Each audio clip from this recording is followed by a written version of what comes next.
Bij een concertwedstrijd zoals het Wereldmuziekconcours in Kerkrade hoort een jury. Deze bepaalt per orkest hoeveel punten de uitgevoerde muziek oplevert. En vanuit de rangorde volgt uiteindelijk een winnaar.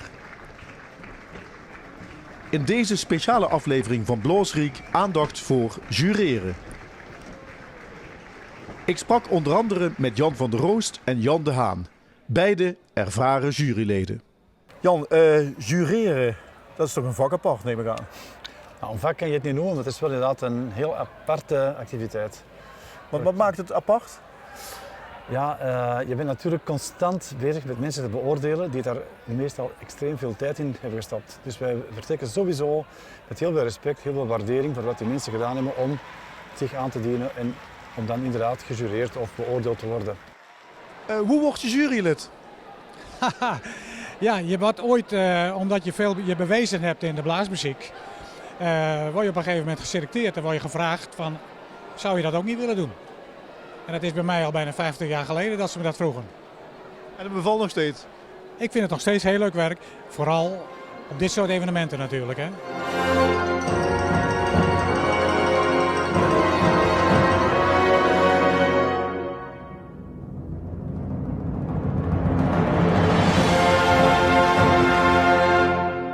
Hoe druk je nou muziek uit in punten?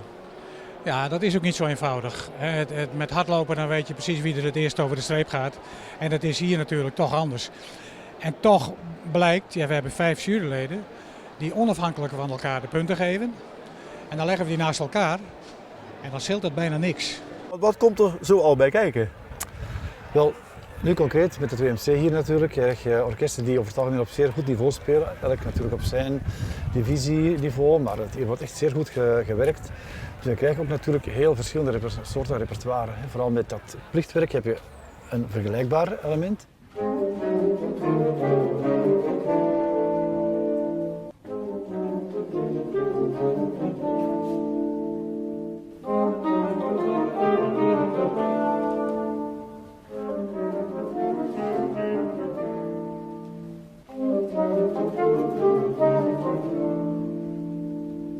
En met de keuzewerk, dat zijn heel verschillende stukken. En dat moet je toch beoordelen. En dan is het niet een kwestie van smaak, maar gewoon hoe hebben ze dat specifieke werk qua stijl en qua opvatting uitgevoerd. Want je mag natuurlijk niet je eigen smaak of je eigen voorkeur laten meetellen. Je doet dat zo objectief mogelijk. Maar is dat, ja, ik als buitenstaander, ik ben geen jurylid natuurlijk, pretendeer dat ook niet. Maar is dat objectief zijn, is toch onmogelijk in muziek? Ja, helemaal onmogelijk. Ja, nee, eigenlijk. Een aantal dingen kan je meten. Ik zeg maar wat, stemming, samenspel, balans, zuiverheid, zo'n dingen. De juiste noten natuurlijk die gespeeld worden. Dus dat kan je allemaal min of meer beoordelen. Als er echt iets gebeurt dat fout is en je hebt het gehoord, ja, dat heb je natuurlijk gemerkt.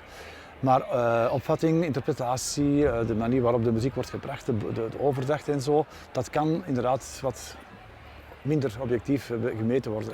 Muziek maken, dat is het belangrijkste. Dat de spanning er is, dat de tension er is, zeggen we dan. En de interpretatie van de dirigent is daarbij natuurlijk heel belangrijk.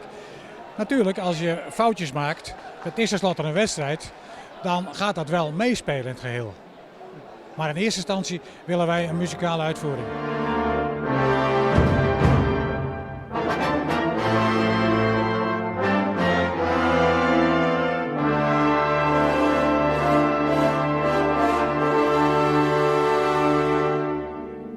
Als jullie er niet uitkomen, want je moet eruit komen. Je moet eruit komen.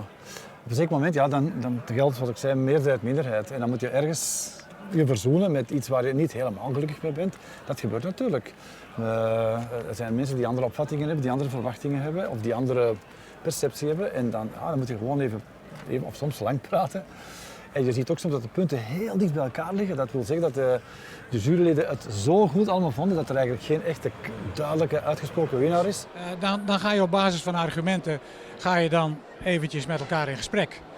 En dan meestal is het wel zo dat de anderen zeggen, ja, je hebt ook wel een beetje gelijk. Eigenlijk moet ik het even een beetje aanpassen en dan kom je daaruit. Wie beoordeelt de jury? Het publiek, denk ik.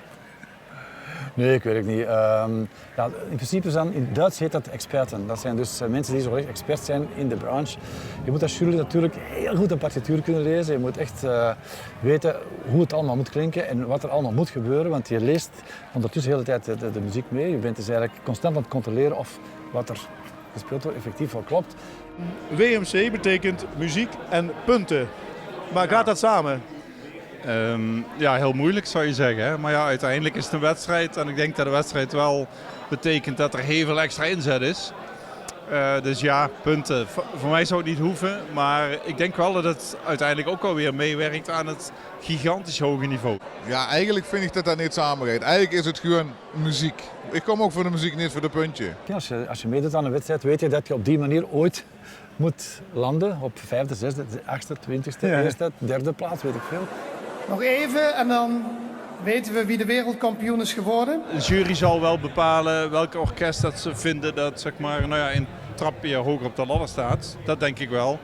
En of dat een half punt is of een heel punt, of, ja, maakt eigenlijk allemaal niet zoveel uit. En voordat ik je wereldkampioen bekend maak, noem ik eerst de behaalde punten van de beide orkesten. En die ranking, ja, die moet gewoon door een aantal mensen beoordeeld worden. En als je daar een andere juryteam zet, heb je misschien waarschijnlijk een andere uitslag. Maar dat is part of the game. Dus je moet ergens, als je dat niet kan aanvaarden, moet je niet meedoen. En dat vind ik zo mooi aan die orkesten. Die doen allemaal mee en ze weten dat...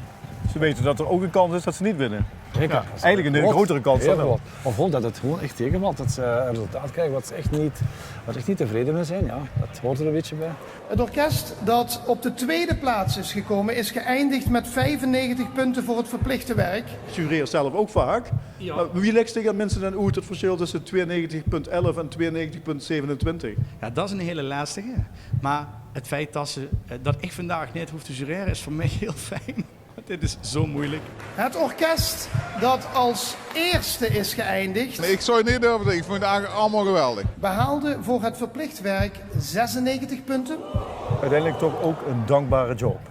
Ja, want ik zei in het begin natuurlijk als grapje, je maakt er geen vrienden mee, want dat is natuurlijk ook allemaal relatief. Sommige mensen zijn wel eens ontgoocheld, maar meestal de dag nadien of 2 dagen nadien kunnen ze het er wel mee vinden. Ja, je gaat geen voetbalmatch voorbij gaan zijn waar 80.000 mensen zitten die allemaal het eens zijn met de scheidsrechter. Mensen zitten ook zo in elkaar dat ze graag zo'n wedstrijd willen spelen. We kunnen nog even wachten.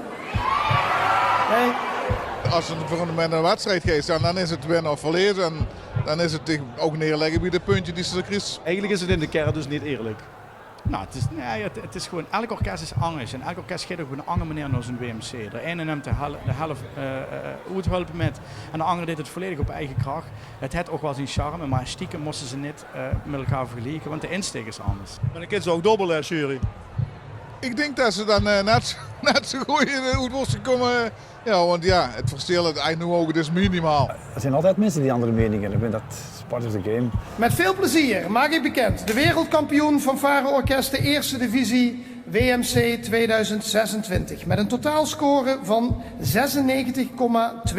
punten is die wereldkampioen geworden. Ik weet altijd dat ik 100.000% eerlijk en objectief en naar eer en geweten probeer te jureren. En dat weet ik van mijn collega's ook. Van, ja, wordt het niet geapprecieerd, dat is jammer.